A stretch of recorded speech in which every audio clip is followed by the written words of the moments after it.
Greetings gamers, it's Adam with you, Rata Non Grata. I've been a little bit absent lately, but getting back into the fray with some Halloween-ish gaming. And this time going to the Atari 2600, which I think this is the first time with this channel that I'll have done something on the 2600. Now, if you're wondering why the capture looks kind of weird, this is from real hardware.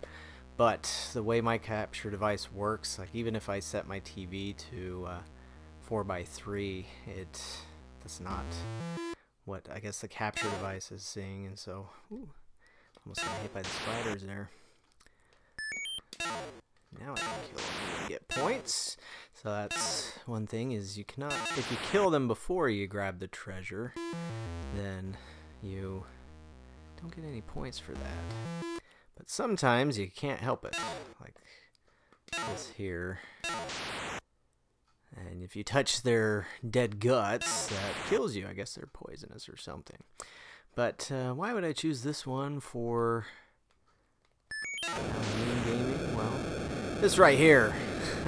When I was a kid, my friend and I, when we would play this game, we would freak out when they're called hall monsters. We didn't know that, and being children, we thought it was like Skeletor, because it kind of looked like Skeletor when we were kids. And I mean, that was kind of freaky, that loud, I guess it's almost vacuum like sound. Oops. Now the Hall of Dragons, gotta get the crown. Oh, dang it. There we go. And everything, but as a child, I had no idea that this was based upon an arcade game, which came out in 1981, designed by Exidy.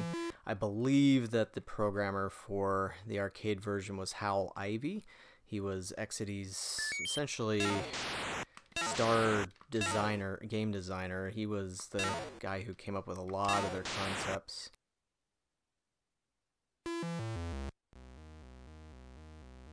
The arcade version has a very different vibe from the Atari 2600 version. This one is darker, the tension is much higher, whereas in the arcade version it has music, but it's almost, I don't know, kind of goofy. Goofy, almost circus-like music going on. Now, Circus was the best-selling game that Exidy had released in the 1970s, so maybe that's why. But, I mean, the general concept was still the same, where you were venturing through these dungeons and collecting treasures and killing off monsters and stuff. So I guess in that regard, being a monster-involved game, it could fit the Halloween mold. Not that I imagine that anybody in the 80s dressed up as Winky, who is our hero's name, just a red spot. But yeah, it's like those hall monsters, see, they're invincible. And again, as a child, whether it was day or night, it freaked us out. Although I remember on a sleepover or two, we'd be playing the 2600, and that would happen, and it was all dark, and it was just us in the room playing. It was a bit freaky, but I guess for nostalgia reasons, I always liked this version more than the arcade version, which I played. I mean, the arcade version has better graphics at higher resolution. It has more levels. It has a cutscene in between each series of levels, whereas this only has the 2, and obviously, as you've seen, it starts to speed up once you get to a certain point. But in the arcade version, it also renders Winky's shot as he has a bow and arrow. Whereas dang it, I didn't need to do that. Trying to go down and away. Come on. Now take that. Whereas, yeah, the 2600 could do a dot. Which, the hall monster got me. But again, the sounds on this one make this, or at least, again, for a child, more terrifying, and fits the vibe of what the game seems to be trying to accomplish. So I guess it would make sense to do an arcade ROM hack of adding Atari 2600-like sounds into the arcade version. That would be kind of cool.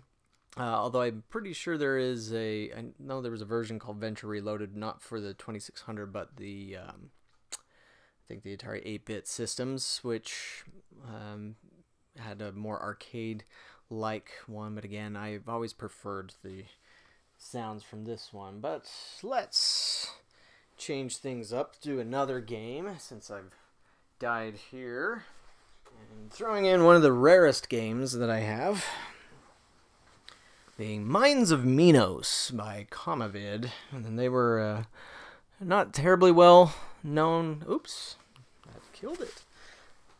I have not played this game in a while. Cartridges are getting old. There we go. So I've always liked this game too. Again, maybe more for nostalgia's sake, because this exact game cartridge is the one that I played as a kid with my best friend. And before Bomberman, you had laying down bombs as your weapon. But in this game, you play as the gray robot here.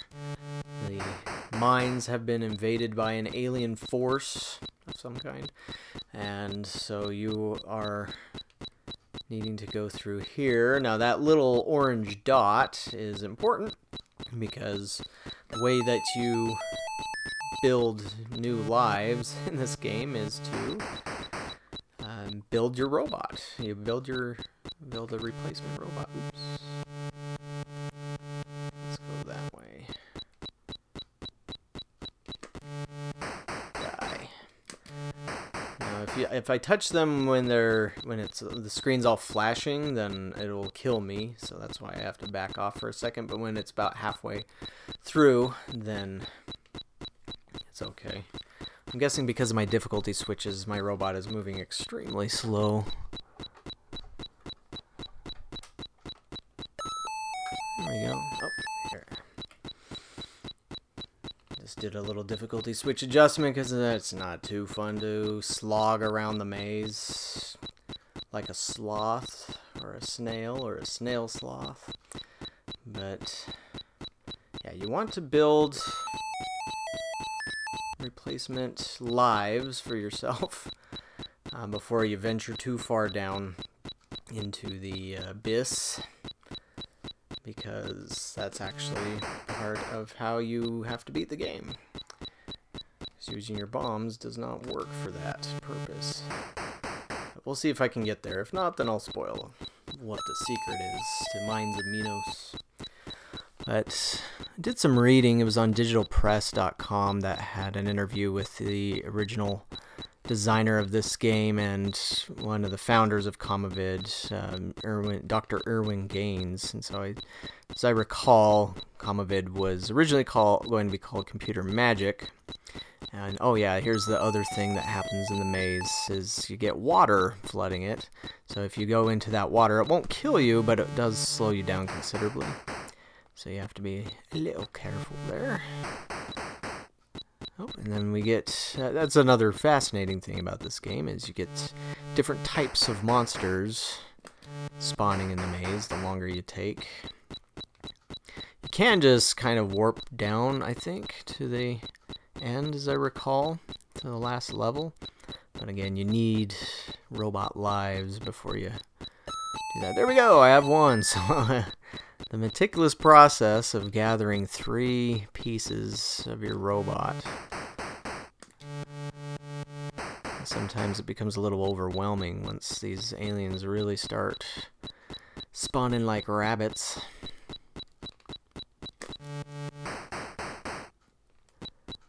Let me see here, I just want to...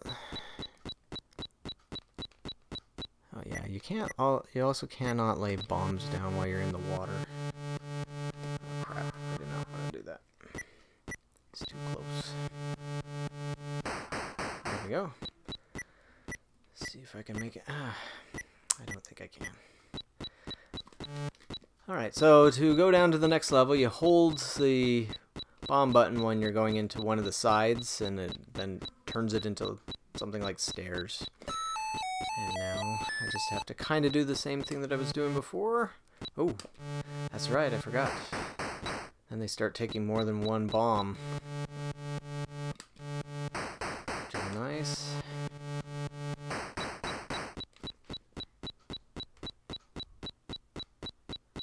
So let me navigate this. And see if I can make another robot before this maze fills with water. So yeah, you just have to go all the way down to the bottom. And only one way out here. How nice.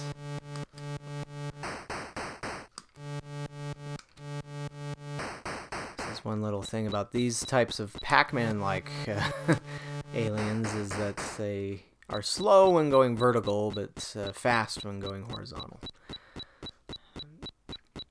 But, oh yeah, as I was saying, oh, how did he die so quickly? Okay. Yeah, in digital press, they have a story talking about the history of CommaVid, as well as a little bit on the development of this game, as I recall, though I think most of the time they spent discussing the development of the really rare CommaVid games, like, I think it was, crap, I can't remember now what it was called. But they created, I think it was the Magic Card, where it was a cartridge that allowed you to program on the Atari 2600, which made that more accessible to the public, but I think it was only available through mail order. And so you could not, the general public wasn't really familiar with that. Oh, that's strange. They were taking 2 hits, and now they're all taking 1. Kind of throw me off. Let's sneak our way over here. So I believe most of the time this game's compared a little bit to Pac-Man, but it is interestingly different. And perhaps I only have nostalgia for it because of playing it as a child, as opposed to an adult back in the day. But I tried reaching out to the guys who own the IP to CommaVid, but at least per the story on the digital press thing, like, they didn't really have contact information for them, and it was like from 2003 when they apparently took ownership of everything. Who's next? Oh, what happened to all my guys? Oh, those guys stole them. Little douche nozzles. Well, I guess I'm going to have to remove them. There we go, got one back. But yeah, I was curious to reach out to, because apparently there's 2 guys that did stuff for digital press. And oh, that's right, forgot about this. That's the worst enemy. Need my guy back. Alright, let's go down to the next level, because this is starting to get a little too spicy.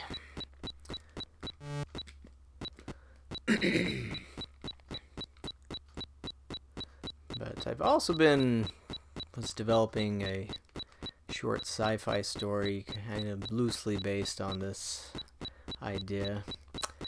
Kind of let it simmer for a while instead of really working on it like I should. But in case anybody's interested, I've been toying with that. Oh yeah, this is where it gets even harder. Oh! That allowed me to take it. Can you do that from the top? Maybe you can, and I just didn't realize it.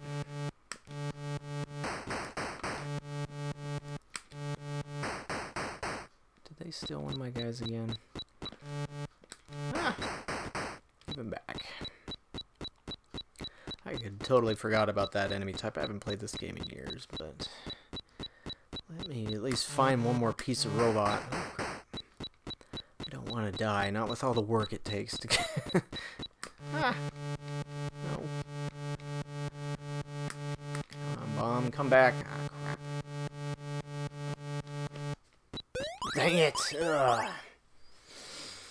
At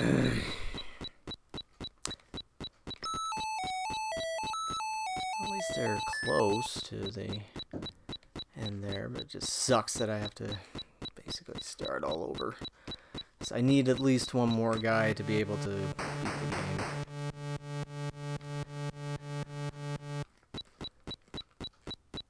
But yeah, anyways, I was trying to get a hold of those guys because, like I said, I'm working on a story that I wouldn't mind calling it Mines of Minos.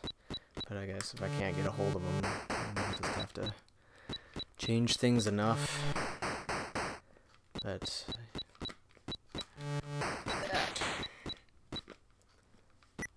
let me try it. This is probably stupid of me. Oh, that worked. It's just too freaking slow. Oh, dang it. Glad the monsters can't go through the sides there. Oh, that water is moving a lot faster than usual. At least as far as I recall.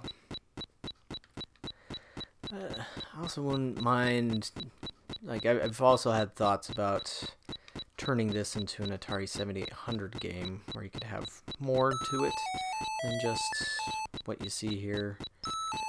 Yay. Alright, gotta get one more piece. And maybe base the 7800 version off of the story I was writing. How about you? But I think you could take this on a more powerful platform and do some things with it, including the addition of text. Oh man, that's all the way up there. So evil.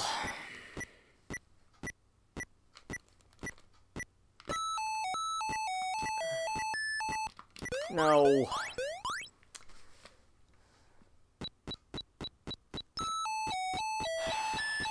Well, I guess I will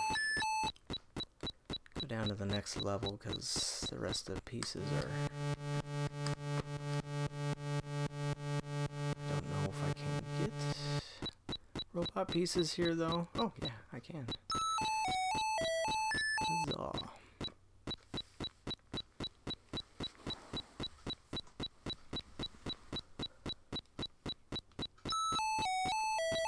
Alright, just need one more piece and then we can go find the bosses of a sort.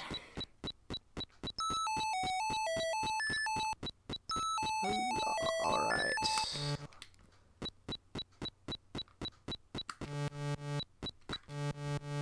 There they are. So to beat this game, you have to run your robot right into the entities. Oh! Did I die with the alien killing me or not?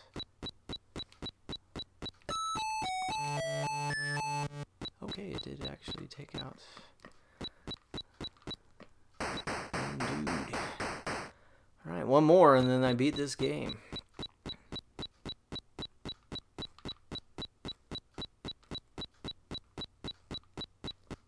And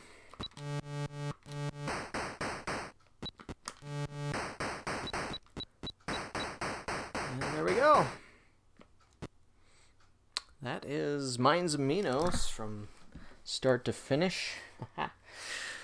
So maybe not the first game that would come to mind as a Halloween game, but you know, something, and I can still move my joystick and dance around, but to see all my robot friends come together as we've cleansed the mines from those alien abominations. But yeah, have you played this game? Do you like it? It is a little bit rare according to Atari Age. It's number 6 rarity, and then also one unusual thing about CommaVid's cartridges are they're pretty long, and as opposed to your standard 2600 cart size. But again, for this and a little bit of adventure, there's a lot of nostalgia there for me. Is there for you? If not, what do you think of these games without the nostalgia coloring your vision? in that regard. But yeah, fun games to me. But thanks for watching. We'll catch you on the next video.